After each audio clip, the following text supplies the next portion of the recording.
Hiya, how are you? I don't know why I ask questions to you guys. It's just me sitting here talking. I hope you're well. Let me put it that way. How are you? What does that even mean? I hope you're well. Hope your week has treated you well. It is now Friday, April 5th, right? Yeah, April 5th, 2024. And I'm here to obliterate you with my stupid opinions.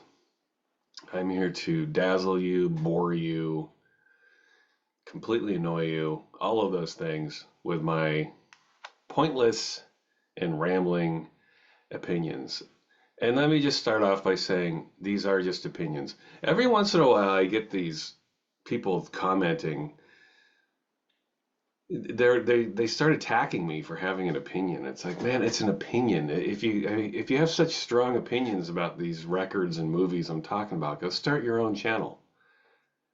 But that's the one thing I always notice about people who like to attack me for having opinions is they never have their own channel. They don't have the balls to do what I do or any content creator does. They would rather just be keyboard warrior tough guys and attack people who have the balls and the spine to go out and have opinions on the internet and put their goofy face like mine out there and natter on about what they think about entertainment and art.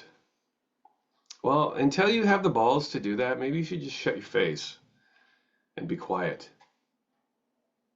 You know, not many people have the balls to do what I'm doing right now.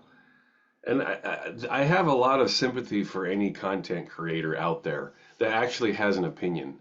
There are plenty of content creators out there who just create clickbait and have nothing to say, especially when it comes to music.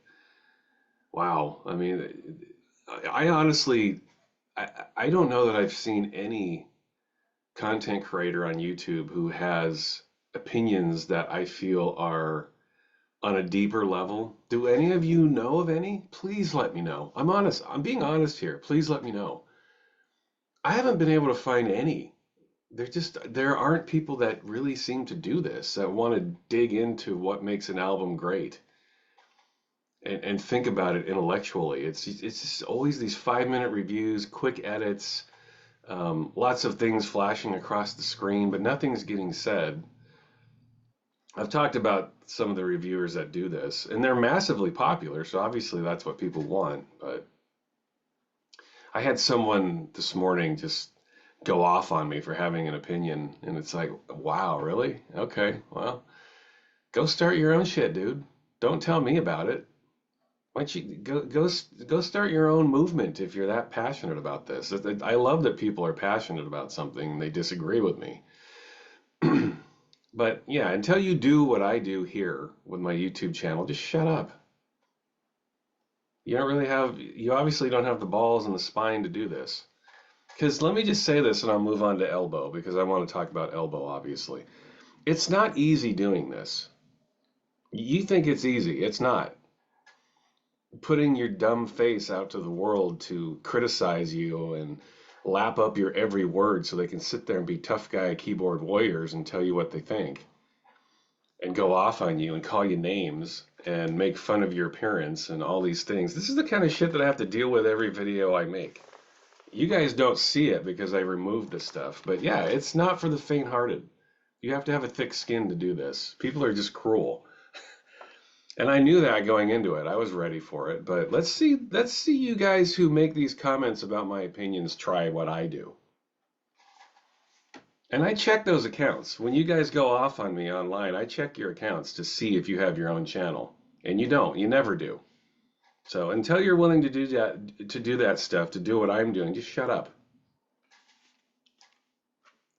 Welcome to my channel. All right. Those of you who subscribe to me know that I do this every once in a while. Every blue moon, I take a couple of minutes to rant. Because some members of our human society out there just suck. They're just dicks. And then they wonder why I block them. All right. So, fuck all that, though. We're not here to talk about those things. We're here to talk about these things. Elbow. And I'm going to not only talk about their new album, Audio Vertigo, I'm going to sit here and rank every one of their albums because they have 10 albums now. And I really love this band. And I'm going to scoot over a little bit so you can see this. I want to give this album the full flavor it deserves right now. This is their new album, Audio Vertigo. And I will say right off the bat, I just love Elbow. I think they're a fantastic band. They've never put out a bad album, in my opinion. And they've been around for like 25 years now. And they have 10 albums. And I'm talking about studio albums. I'm not going to talk about the live albums, the compilations. I'm talking about 10 studio albums. Excuse me. And I'm going to talk about all of them right now. But to start, I'm just going to focus on Audio Vertigo for a few minutes. Because I do think this is the best album they've released in several years. So I wanted to take a moment. Really love these guys. I'm not going to, as most of you know who subscribe to my channel, I'm not going to take a bunch of time to discuss the origins of this band. I'm going to leave that up to you. You can go look them up on Wikipedia and learn all the boring stuff. I'm not going to, I generally don't really care about where a band is from and any of that bullshit. Go look at the other reviews for that. I'm going to talk about my personal experience with the music here, as I always do. Audio Vertigo is maybe in some ways, and Elbow fans, you can agree or disagree with me in any way you want, obviously. I hope you do. I welcome that. Just do it respectfully, or I will rant again. Although a lot of you people like my ranting.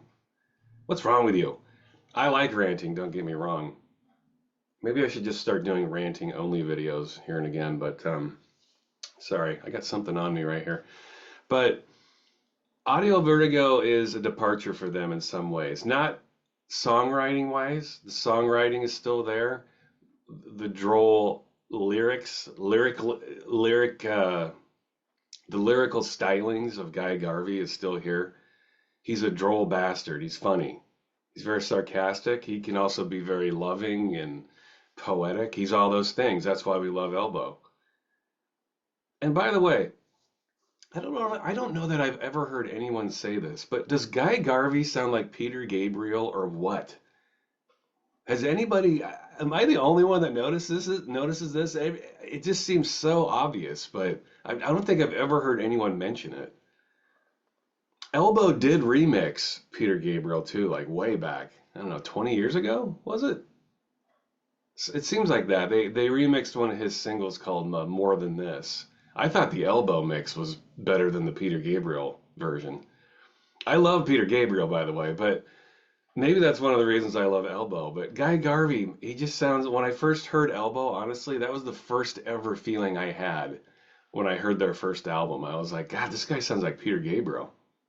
That's a good thing, by the way. But I don't want to get sidetracked too much. Audio Vertigo is a bit of a departure for them because this is their most shiny album, their most pop album. I mean, they're a pop band at their heart, but they're also kind of a rock and roll band. They write ballads, lots of ballad type work going on, lots of emotional stylings. You know, they're a rock band and a pop band, but this is their most pop record. It's very shiny, it's very glimmering, it's very produced. And there's some electronics going on in here. They've dabbled with electronics very lightly in their career, but never more so than on this album. And you know what? It works. This is a very funky, poppy album. And why not? You know, they've been pumping out albums for 25 years now. 24 technically, I guess, but you know, they've been around for longer than that. In fact, I think their first album they released way back, they recorded back in the late 90s, but something happened to it. It didn't come out. Anyway, you Elbow fans can help polish up my factoids there, but I think they recorded an album in the late 90s that would become Asleep in the Back, but I don't know, something happened. Didn't come out when it was supposed to. But Audio Vertigo is a fantastic record. I really like this. I think it's the best thing they've done. I think it's the best thing they've done in their, when you consider their last three albums, it's probably their best album. And I'll get to that when I rank their albums, because I will do that when I'm done with this. But most Elbow albums, and this is included in this statement, the vast majority of Elbow albums that I've ever heard, they just grab me. Like sometimes it takes a while. Like I'll listen to it the first time and I'll think, that's pretty good. Then I'll listen to it again and then something happens and then I listen to it a third time and then it just grips me and it won't let me go. Almost every Elbow album does that to me. And the great albums always do that, right? They kind of they grow on you. Sometimes they just hit you right away, and there have been a few Elbow albums like that where they just hit me right away, and the greatness just washes over me immediately. But sometimes Elbow albums grow on you. It takes a minute or two. And this one grabbed me right away. This is one of those albums, and most of their albums do that to me. But grab me in a different way. As I was listening to this, I had to readjust and tweak my inner circuitry as it comes to Elbow albums because a lot of their albums are very similar. That's okay because they're such expert songwriters, and Guy Garvey's lyrics are so cool and funny and emotional. And they're just like such supreme musicians and songwriters. It doesn't matter. Like I tend to get bored with a lot of bands when they just reproduce the same kind of sound over and over. But sometimes a band is just so fucking good it doesn't matter. Elbow's one of those exceptions for me. But this album I had to kind of tweak things to let it grow on me because this is different. This album kind of stands out in comparison to all other Elbow albums. It's got a pop sheen to it that no other Elbow album possesses. It's kind of stands on its own. And I very much enjoy this album. Here's the back cover. These guys always do a nice job with their vinyl releases. I'm not going to show a bunch of records today. In fact, this is going to be the only record I show as I go through the top 10 list, or as I rank their top 10, as I rank their 10 albums. Of course, there's top 10. They only have 10. That's one of the reasons I wanted to rank these too. It just seemed like 10 is such a nice round number. It's time to rank the Elbow albums as I see it. It's a nice gatefold sleeve. Got the lyrics. Elbow does a nice job. I have a box set of Elbow. They they put out this big black box set about a decade or so ago, and their newest album at that time was Build a Rocket Boys, and they shoved all their albums into this big black box, and then they left some room in there for their next two or three albums, and they put a thumb drive in there where you could digitally have access to all of their music. It's a pretty cool box set. I would recommend picking it up. I don't know how easy it is to get nowadays, but because yeah, it did come out over a decade ago, and they've also released five or six more albums since then. Here's the inner sleeve. I would recommend, by the way, getting that box set if you can, because it does have one exclusive like live album as part of it. Here's the inner sleeve. I'm digging the Vertigo vibes on this. And then the one I saw two covers of this. I don't know what color the other copy I saw, this kind of has an orangey cover.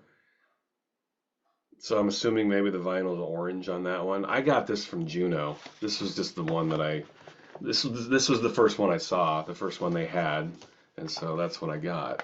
But I think, if memory serves, when I bought this, it said it was like the indie exclusive edition, whatever that means, like indie stores, but Juno had it. So how indie can it be? I don't know. This pressing sounds good, though. For a record that's on funky colored wax, it sounds pretty good. But Audio Vertigo, I really enjoy.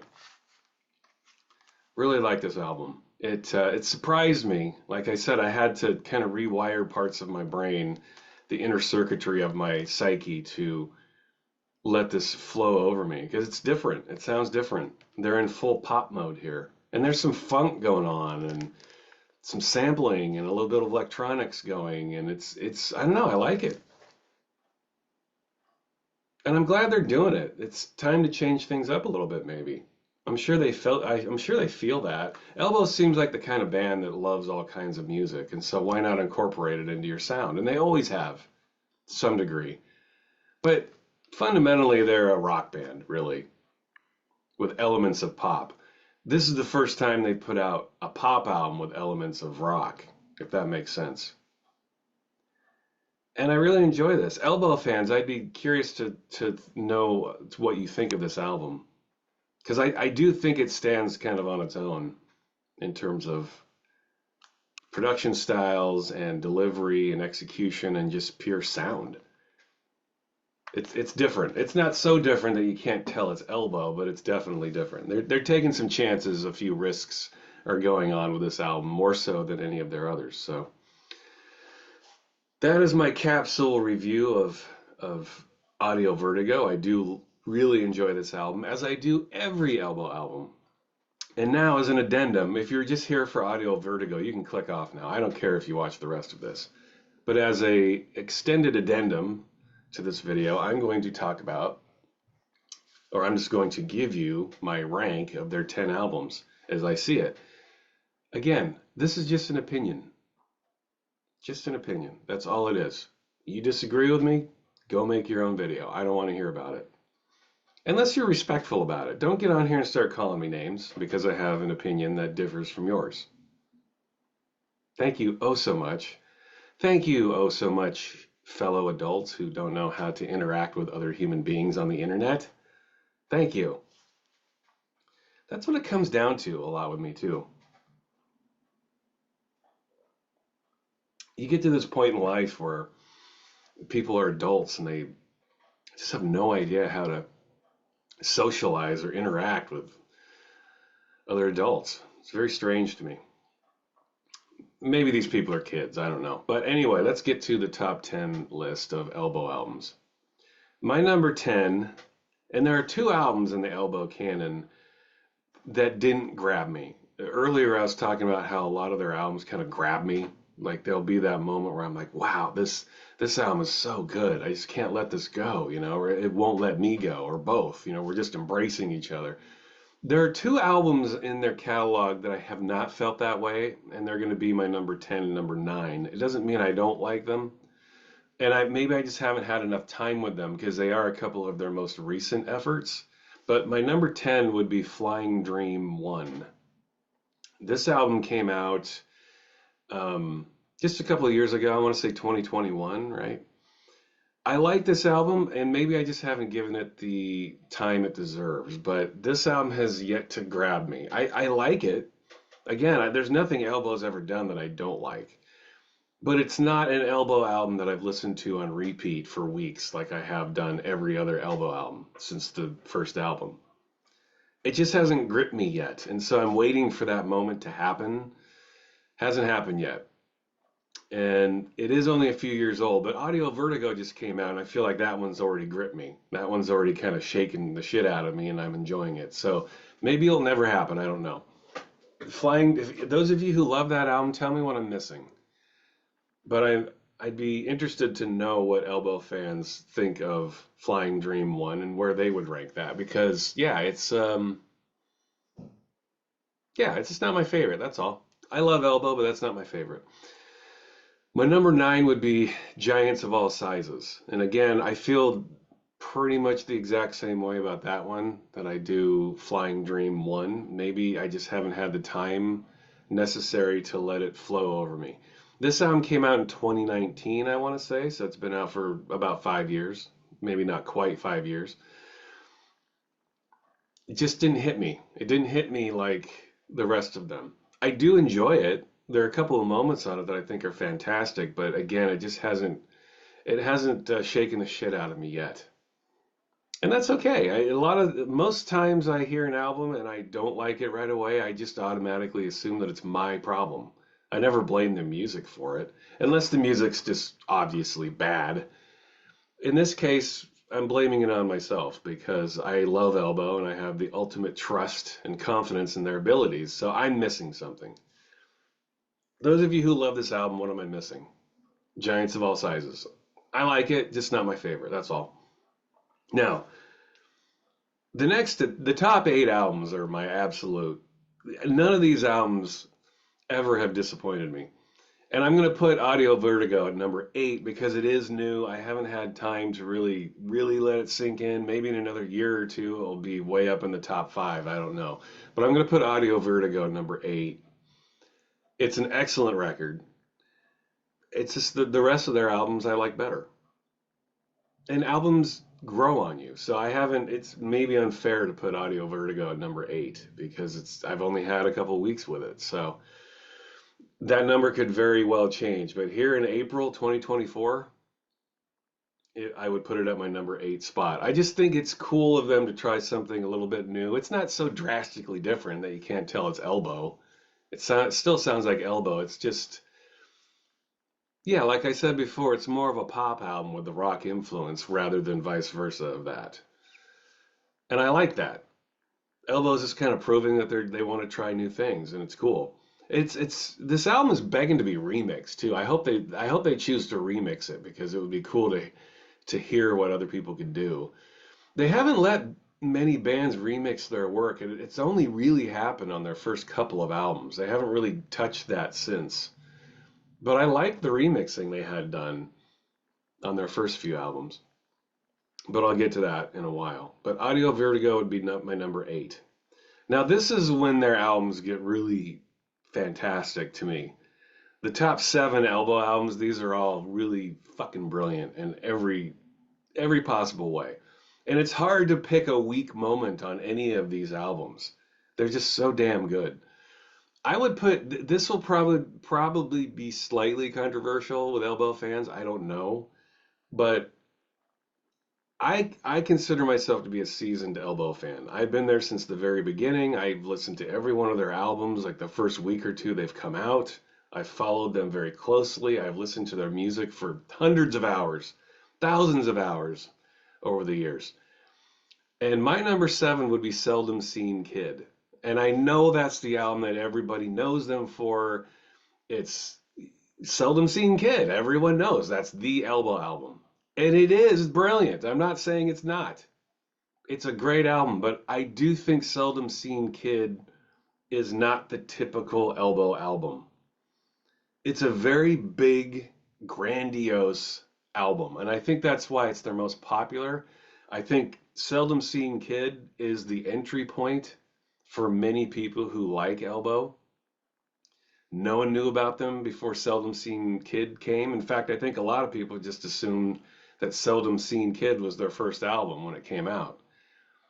Us Elbow fans know better than that, but that album came and it won all the awards, it won all the fans, and good. It is a great album, but it would be number 7 on my list. I just think it's not why I love Elbow necessarily. Like I said before, it's a very big, bombastic, grandiose sounding album. Every song is just like big and there's this pageantry to it and it's very flamboyant, if anything. It's the most flamboyant Elbow album they ever did. And there's nothing wrong with that. I like flamboyant music, but when it comes to Elbow, that's not why I typically love what they do. It's those quiet moments. Elbow's really good at juxtaposing those big grandiose moments with the quiet moments. And there are some quiet moments on Seldom Seen Kid, but for the most part, I think it's just like this big grand statement of an album. And they've done much better work, in my opinion. So Seldom Seen Kid would be number 7. Number 6 would be Build a Rocket Boys. And Build a Rocket Boys is the album that came out after Seldom Seen Kid. It is a beautiful album. Songs like, well, Build a Rocket Boys, Lippy Kids. The album is filled with wonderful moments. It's a fantastic record. This was their answer to Seldom Seen Kid, and I thought that they were kind of getting back to business on that album a little bit. They were kind of going back to that sound that they had solidified on their first 3 albums. Seldom Seen Kid was their 4th album, by the way. Um, I felt like Build a Rocket Boys was them kind of getting back to the bones of what they were about, and that's a good thing. I love Build a Rocket Boys. It's a gorgeous album. There are very few bad moments on it. That would be my number Six, right? We're at number six, right? Number five, I'm sure plenty of people will probably disagree with this. This is one of their more recent albums, but this album has grown on me in a heavy, heavy way. Little Fictions. This album came out in 2017, I think. It's hard to believe that that album's been out for 7 years now, but Little Fictions. We're into the top five here, and I would put Little Fictions in there. I think Little Fictions is by far their best recent album of the last 5 or 6 years, the last several years. Little Fictions was one of those records where I first heard it and it was like, okay, I thought it was okay. Then I listened to it again and I was like, oh, I didn't notice that the first time. Then I heard it a third time. I'm like, oh, wow, yeah, okay. This is growing on me. And by the fourth or fifth time, I was like, holy shit, this is one of the best Elbow albums I've ever heard. It's a brief affair. Like a lot of their albums tend to be these bigger double album type extravaganzas, but Little Fictions was like a 40-minute album, pretty brief, and it works. It's just one of those albums that begs you're begging for more. And I love those types of albums that are so good you want more at the end of it. And we're also kind of used to Elbow giving us more. A lot of their albums are like an hour long or even more. Elbow is like 40 minutes and out, and it's just littered with brilliant songs. There really isn't a bad song on the album. Every song is so complimentary of the one before it and the one after it. Absolutely brilliant album. Little Fictions absolutely I think is deservingly be should be in the top five of their albums. Little Fictions. Tell me if you disagree. I appreciate your opinions, but for me, Little Fictions is an absolute masterwork. I love this album. And at this point, I'm gonna get to the elbow albums that are really hard to rank because I just feel like the rest of their albums they're just flawless. There's not a damn thing wrong with these albums. I would put Little Fictions in there for sure. Number four. See, this is the top four albums I pained ranking these because any given day, their top four albums I think could be interchangeable in terms of my favorite Elbow album. They're just all brilliant in their own way. But number four, I would probably put Leaders of the Free World. That album came out in 2005, I think, right? 2005. Leaders of the Free World, again, it's just flawless. There's nothing wrong with it. In fact, I would argue that Leaders of the Free World has the greatest start to an album ever. That first song, was it Station Approach? I'm not good in remembering song titles. I'm sorry, but I think it's Station Approach, and then the next song, was it called Picky Bugger? Picky Bugger, right? Anyway, the way that album starts, Station Approach in particular, it's like the greatest beginning to an album in history. I mean, the way it just kind of it just bubbles. It's just a light bubbling. You can barely hear it. And then like 2 or 3 minutes into the song, it just explodes into this bomb, this massive explosion of sound. It's one of those moments that I will never forget. First hearing that album and that first song, it was like, holy shit, this is one of the greatest songs I've ever heard in my life. I had that first song on repeat for probably a week. I had that album in my possession for a week and I didn't even hear the rest of the album for 7 days. I couldn't get past that first song. It was so brilliant. But Leaders of the Free World, it's just got that, would be my number four. It's just got a perfect balance of ballads and rock and emotion and softness and hardness. It's just everything that Elbow is brilliant about. Leaders of the Free World, I would put that at number four. And again, these top four are interchangeable. There are some days that Leaders of the Free World might be my favorite Elbow album. At number three, yeah, see, I'm thinking of the remaining albums and like, God, how do I rank these? But number three, I'd put Asleep in the Back. There have been plenty of days where I thought Asleep in the Back would be my favorite. I would put that at number three. I think it has aged extremely well. There's really not a bad moment on the album. The singles are fantastic. This is again, I mentioned the first two albums got a lot of remix work. They brought in groups like Black Dog to remix. I think Black Dog had Bitten the Tailfly, right? Didn't they do that remix? It made sense, Bitten by the Tailfly. I think that's the one they did. Am I misremembering that? Anyway, they brought in some remixers to do their singles. Their singles were fantastic. Songs like Newborn, um, oh God, what was the name of that song? Sleep in the Back, the title song. Shattered Black and Whites is on that first album, right? Just a smorgasbord of like softness and hardness and and pageantry and quietness. I mean, everything that Elbow is great at is all masterfully represented on Asleep in the Back. Just a beautiful record, man. And for that to be their first album, I remember when I first bought that record back in, what was it, 2000, 2001, right? I just was blown away. And it kind of, I always think, and maybe this is sacrilege, I don't know, but when I think of Elbow, especially Asleep in the Back, I always think of Doves. Do you see the connection there? I love Doves, by the way. I'll do a Doves video at some point in the future. Every time I hear Asleep in the Back, I have to go listen to Lost Souls because I bought those albums within the same year. I had I mean, those are two records in my collection that I have played to death. Dove's Lost Souls and Elbow Asleep in the Back. I always think of those two bands together. I always think those two bands should tour together. I think they complement each other so well. But Asleep in the Back is a brilliant record. It's a double album filled with nothing but brilliance.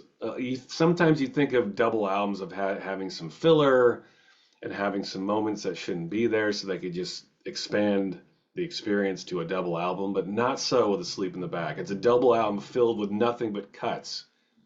It's a great fucking album. Now, here's where I'm really pained. I'm picking the top two, but and once I give you my number two choice, number one is going to be the obvious choice. But I think number two, I'd have to say Cast of Thousands. And there's nothing wrong with this album. It's absolute brilliance. Every fucking song is better than the last one. I remember when I first heard Cast of Thousands, by the end of it, I felt out of breath. I'm like, is there one single song on this album that isn't utterly brilliant? It's just like, how can a band be so fucking talented? I still feel that way when I hear this album. It hasn't aged a day. This album came out in 2003, right? And I bought that album. I remember I bought the album the week it came out. I remember when you open up the gatefold of the album, it's got thousands of names printed on the inside gatefold sleeve, or maybe it's the inner sleeve. I can't remember. But if those of you who are curious about what that means, I can't remember the show. Someone will be able to correct me on this, but Elbow had a website back in the day, back in the early 2000s, and anybody who was in the audience singing along to that chorus to the song Cast of Thousands toward the end of the album. In fact, is that the name of the song, Cast of Thousands? Again, I'm not good with remembering names of songs, but at the end of that song, when they're all saying, "We believe in love, so fuck you," that was being sung by the audience. The band was having the crowd sing that, and you were free to go to their website and enter your name on their website so you could have your credit on the album. But they wanted you to be in the audience if you had been there singing. And I remember looking at it and it was giving me an option to put my name, but I wasn't at the show. So I was like, well, I shouldn't put my name. I really wanted to, just to see my name and emblazoned on their gatefold jacket for the rest of the time. But I held back. I couldn't do it. I wasn't there. But there's a little trivia for you. If you didn't know who that was singing "We Still Believe in Love, So Fuck You," that was the crowd at one of their concerts. If you were there, tell me, what concert was it? I don't remember, but I remember, yeah, this is early internet days, back in the early thousands. Elbow was inviting people to enter their name there. Anyway, Cast of Thousands, man, what a beautiful record. I saw them live for the first time on that tour. In fact, and again, people correct me if I'm wrong. It's been over 20 years. I'm not going to get my dates absolutely correct, but I am pretty good with dates. Elbow opened for Grandaddy. Imagine this. You Grandaddy fans. I don't know how many people love Elbow and love Grandaddy. I do.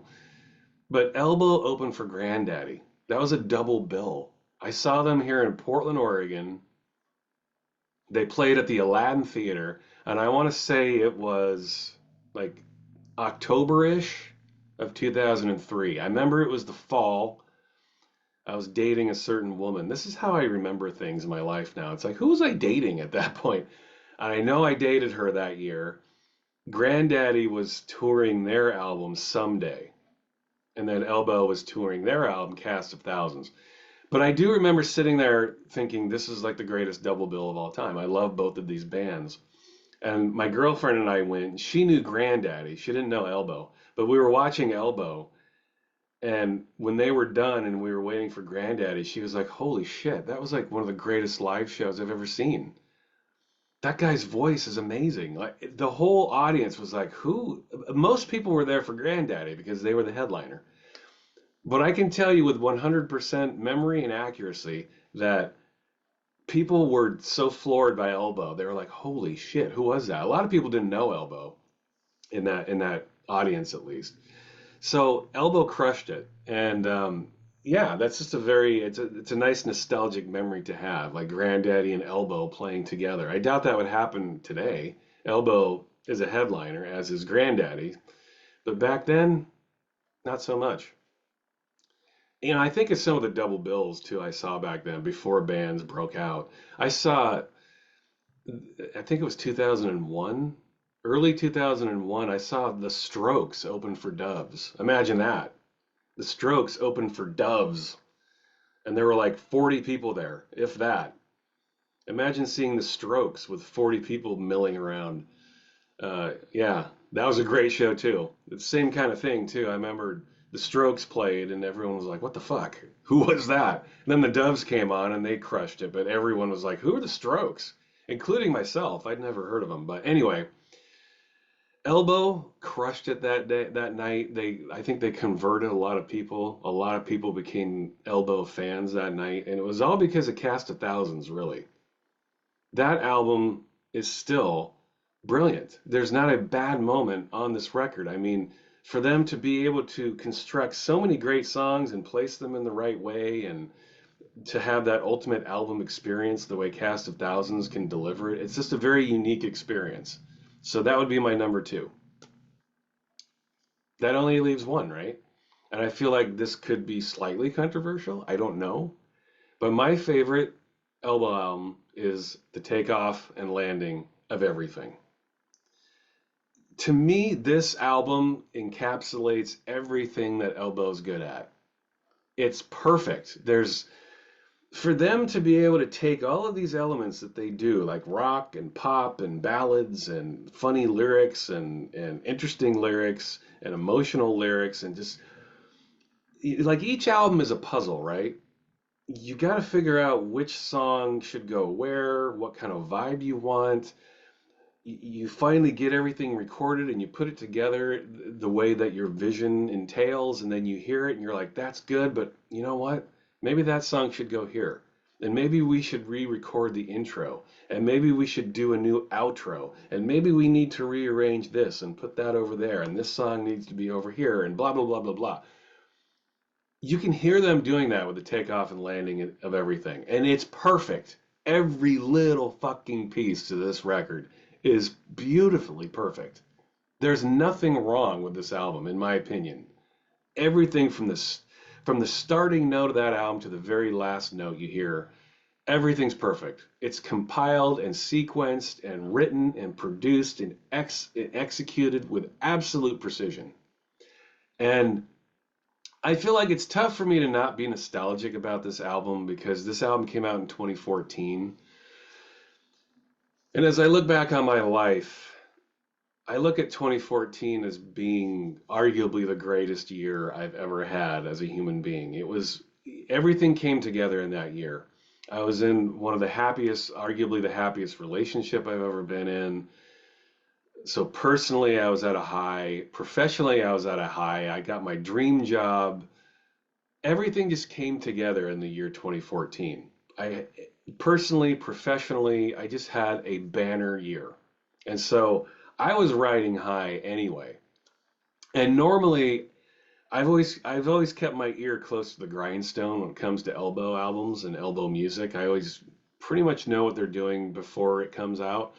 But that year I was so busy like working on my career and working on my relationship I was in. I was just so busy with other things that I turned a blind eye to music for a couple of months. And during that time, Elbow put this album out. I had no idea it was coming.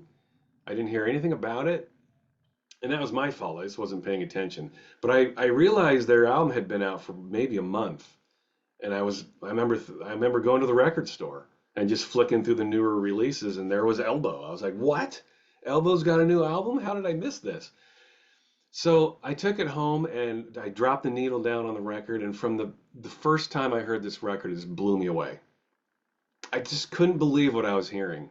I remember thinking, everyone thinks that Elbow blew their load with Seldom Seen Kid, and that's the best they could ever do. And I remember listening to Takeoff and Landing of Everything, and I'm like, fuck that.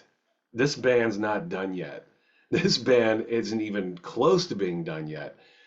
I think that just the combination of the banner year I had in 2014 and all of the heartwarmingly positive vibes and memories I have of that year, I can't help but look upon this album as my favorite Elbow album. It was just the year, it was the timing, and just the brilliance of this album. Everything coming together makes this my favorite Elbow album. And that's the great thing about art, right? Maybe you're in a very negative place when a record came out, and so you look at that record with some negativity. It's not fair, but all we can do is bring our personal experience to any art, whether it's movies or film or a painting or whatever. We're going to look upon that art as whatever it is in that moment that we're experiencing it. And I think because I was having such a positive outlook on life at that point in my life, and I still do, but I think the timing, it's all about timing sometimes. And I would have loved this album anyway, but the fact it came out in 2014 doesn't hurt. So when I look back on the Takeoff and Landing of Everything, I can't help but just feel the warm, fuzzy vibes, think of a really brilliant time in my life. Really, in a lot of ways, in some ways, not always, it was like a peak time in my life. And this album was my favorite album of 2014. So when I look back on the Takeoff and Landing of Everything, I just smile. And I still do. I still love revisiting this album. Every time Elbow puts out a new album, I go back to the Takeoff and Landing of Everything. I listen to that more than anything else, and I've been doing that recently. It's just a beautiful fucking record. I could sit here and name songs. There's not a bad song on there. It's just this band is so supremely talented. They just sometimes you get a bunch of guys together or a bunch of women together, whatever the sex is, I don't know, I don't care. You just put a bunch of people together and they are such they open themselves up to the world in a way that is unparalleled and unmatched. And I think that's why I think Elbow is so special. You can tell they love music and they're super passionate people and they're funny and they're flawed and they're beautiful. And the Takeoff and Landing of Everything is the most it's the most what's the word I'm looking for? It's the most vivid illustration of that. The fact that a human being can just be so in love with the world and have so much hatred for the world at the same time doesn't mean you're negative. It just means you're paying attention. To be able to take all of those influences, both musical and personally, and put them all together in one album and release such a beautiful piece of work is a real statement. And that's why the Takeoff and Landing of Everything is my favorite Elbow album. I've been going for almost 45 minutes now. I hope you sense some of my passion for this band. I love Elbow. Every time these guys put out a new record, I'm like, yes. And those of you who subscribe to my channel, you'll know that this isn't typically the kind of music I listen to. I'm not generally a big rock and roll fan. But Elbows, I don't know. They speak to me. They talk to me. I have high standards, man. Why shouldn't I? And for my money, there's no better rock band than Elbow. For me. That's my opinion, and I'm sticking to it. And that's all there is to it. And I will talk to you next time. Thank you for watching. Bye-bye.